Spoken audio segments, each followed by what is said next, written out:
Hello, and welcome to the Trans Agenda, a podcast by Trans Clinique.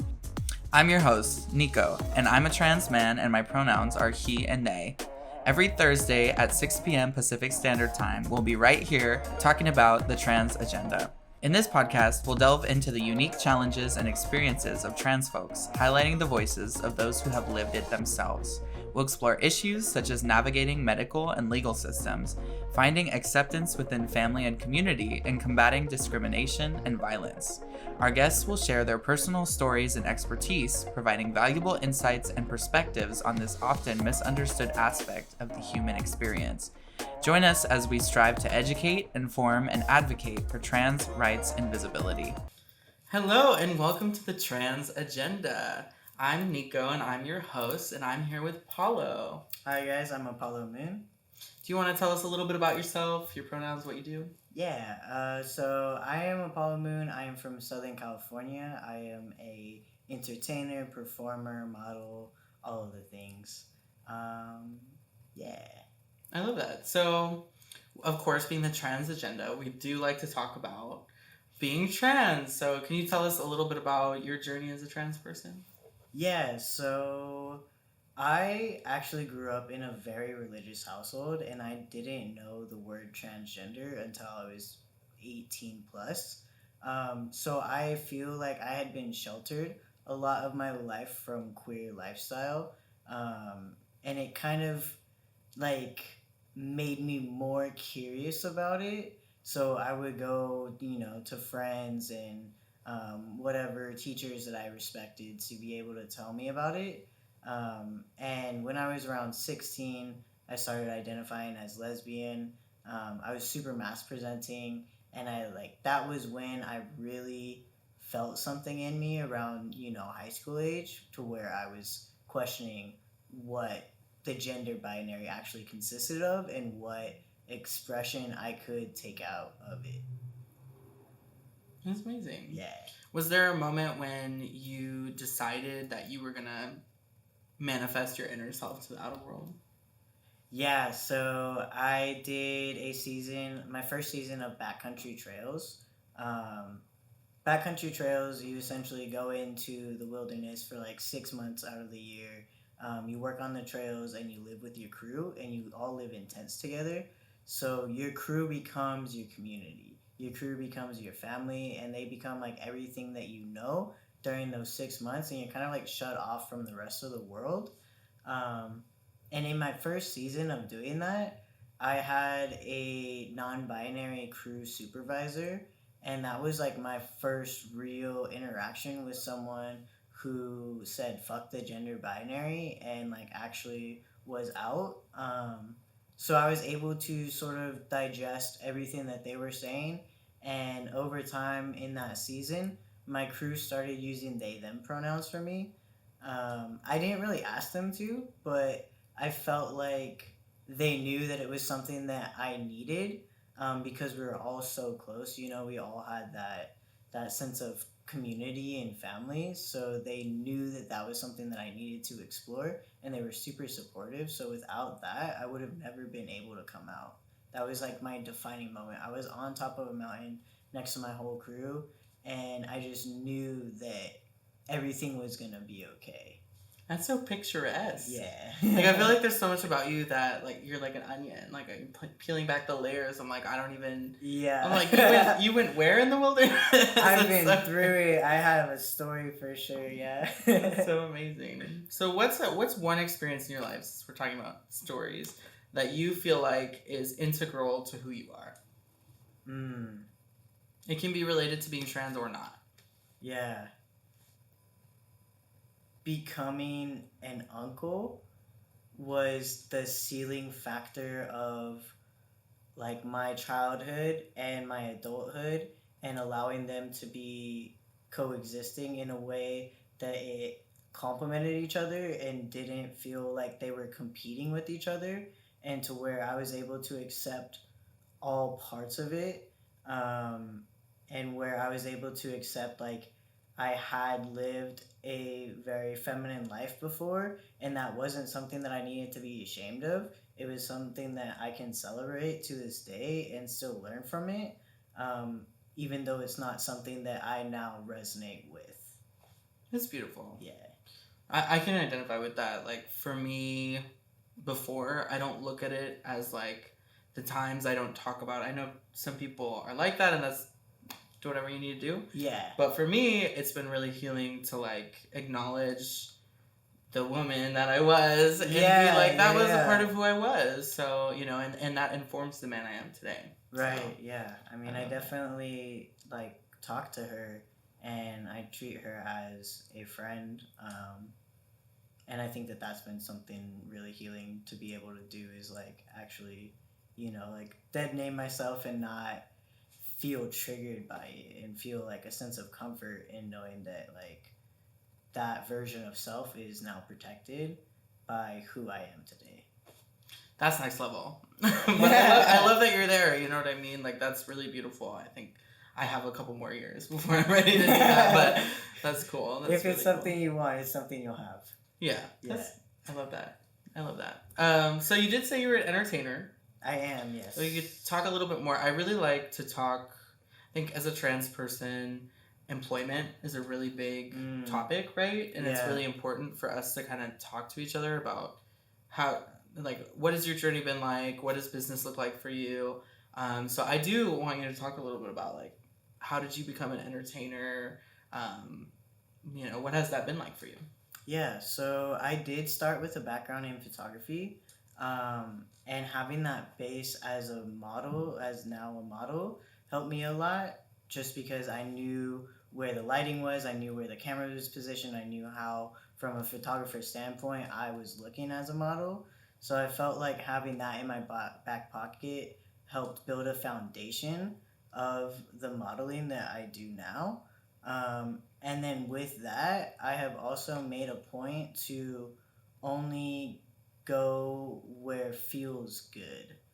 Yeah, like, if there are no other trans people, I will not go.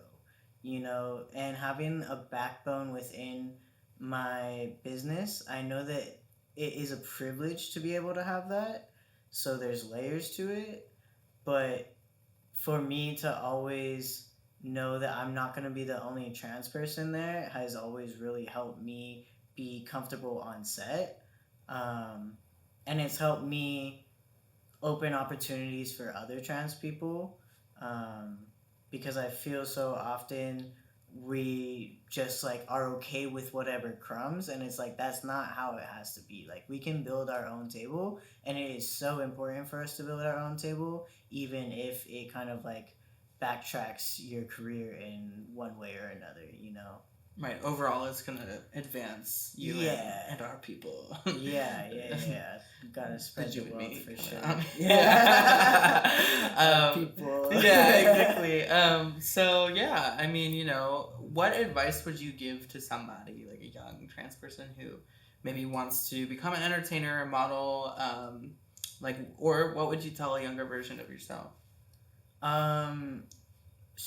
Start documenting as much as possible. Start getting a backlog as much as possible. Get headshots, get whatever you need.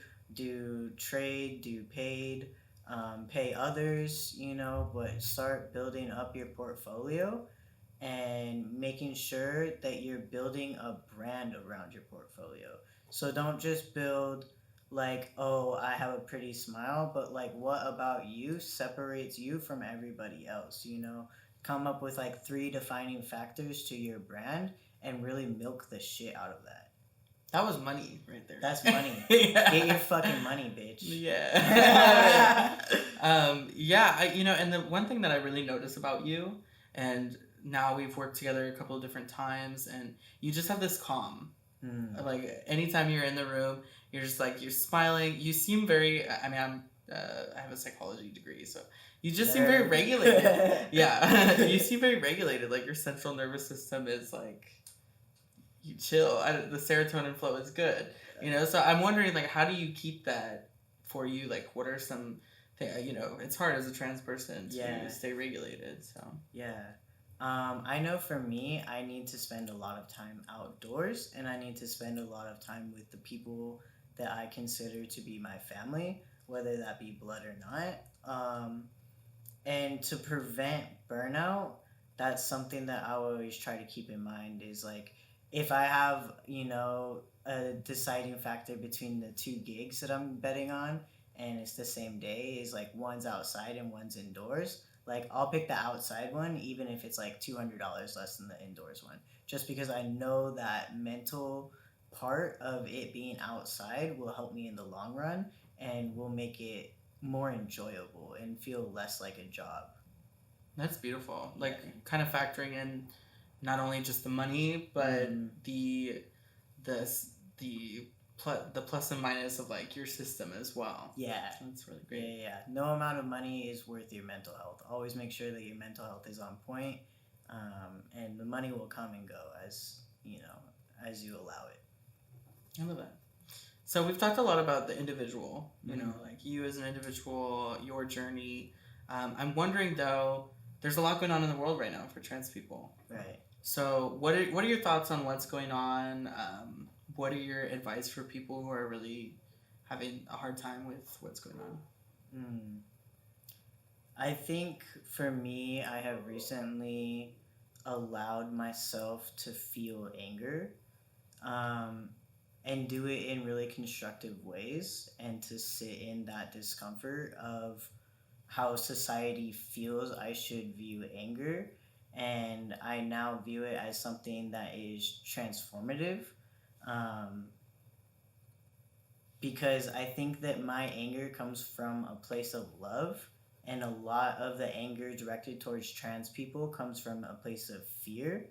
So knowing that my anger is fearless helps me digest everything that's going on in the world with trans people, and know that, like, the people who are transphobic are scared of something that's within them, and it's a projection of their own insecurities rather than something that I have done wrong or me being some sort of walking sin.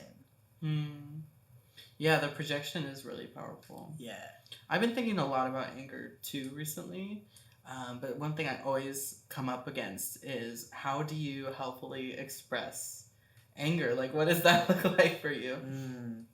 I go to the gym, or I go on drives and I scream, which isn't always the safest, but Yeah. I feel like I just sit with it a lot, and I just like let those thoughts come up, and I don't grasp onto them as much as I see them come up. I see them for what they are, and then I allow them to pass through. But when I suppress it, that's when that anger really fucks with me, and that's when it starts to boil over to the point where it's uncontrollable. So allowing my anger to just come up and be what it is, blank statement, and then pass. Yeah. That's beautiful, like letting it happen. Yeah. Yeah, a lot of people fight it, right? And when you fight it, that's when that anger transforms into transphobia. So sit everybody, with your anger, feel your bitch. anger. Well, it's been wonderful talking to you. There is one question I like to ask everybody, and that is, what is your trans agenda? My trans agenda is to build a wealth that goes beyond generational and touches communal. And for that wealth to not just be material, but also knowledge. I think you just unlocked something in my brain.